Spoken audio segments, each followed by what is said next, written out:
A lot of what we've called committed in the body was just because it was convenient. That's right. See, I don't know how dependable you are until nobody's picking you up for church anymore. Right. Amen. Right. I don't know how dependable you are until you have an excuse not to come that even I would accept, but you show up anyway. Amen. See, the danger with getting older is that people begin to expect more from you. Yes. Dependable. When you're grown, you can't just go out and spend your money on sneakers. Amen. And expect somebody else to pay your bills. When you're a big person, you don't just sit around and wait for God to do everything and say, well, you know what? I done put it in the hands of the Lord. He said, I'll bless the works of your hands. Wow. Let me just dispel a rumor right here. Usually when people tell me, well, you know what, I done gave that over to the Lord. If he don't do it, it can't be done. Usually means they didn't do the legwork on it in the first place. And now God is just this Hail Mary shot at the buzzer, hoping that it go in. Hope and luck and all that other stuff is not a viable plan for your future. You need the work and the foundation, and then add faith to that. That's when God can work. Because faith without works is what? Yeah.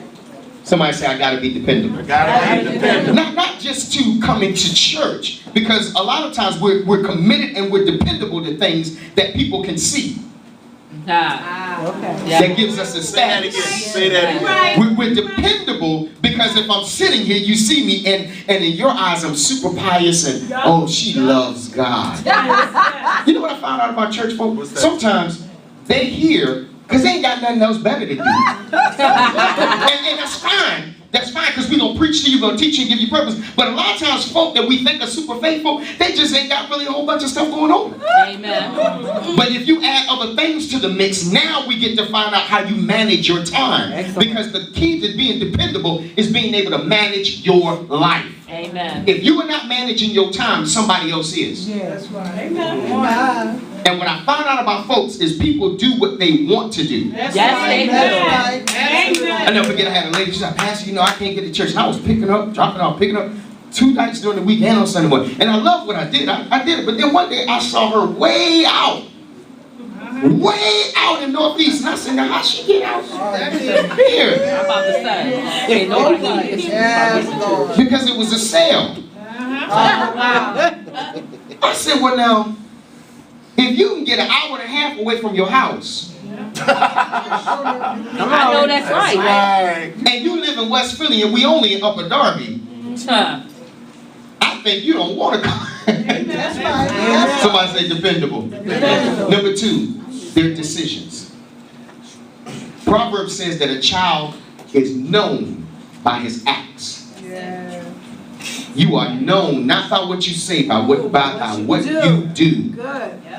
And the key thing to remember with this is that decisions create habits. That's right. So if you ever want to change a habit, you have to change the way you think about it first. Decisions. Children haven't developed enough to handle critical thinking. A child only sees what's right in front of them. Instant gratification. If I push this chair here and climb on it, I can get to the cookies. That's right. That's right. Not really understanding that this is a rolling chair. Yes. And this is a concrete floor. Yes. They're blinded by their own passion for what they think they want. Now I know that doesn't sound like adults, but you'd be surprised how many adults do some real crazy stuff just to get cookies. Get the cookies. Come on. Just to get some cookies.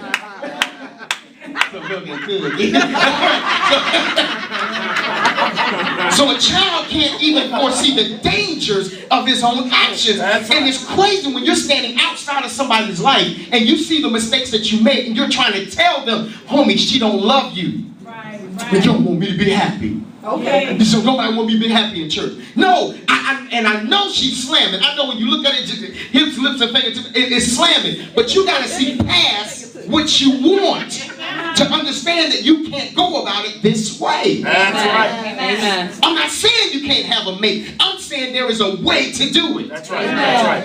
That's right. There's got to be a way to do it. And if you don't do it that way, you mess up the flow of your life. Amen. I'll prove it to you. So much so that when Saul wanted to really snare David, he said the Philistines couldn't kill him. I couldn't kill him. I threw javelins at this dude. Couldn't take him out. I got a crazy daughter named Michael.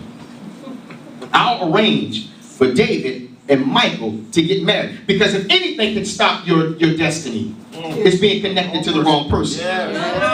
If anything can stop you quicker than you messing up, it's when you connect yourself to somebody who does not have the passion for what you're going for. Wow.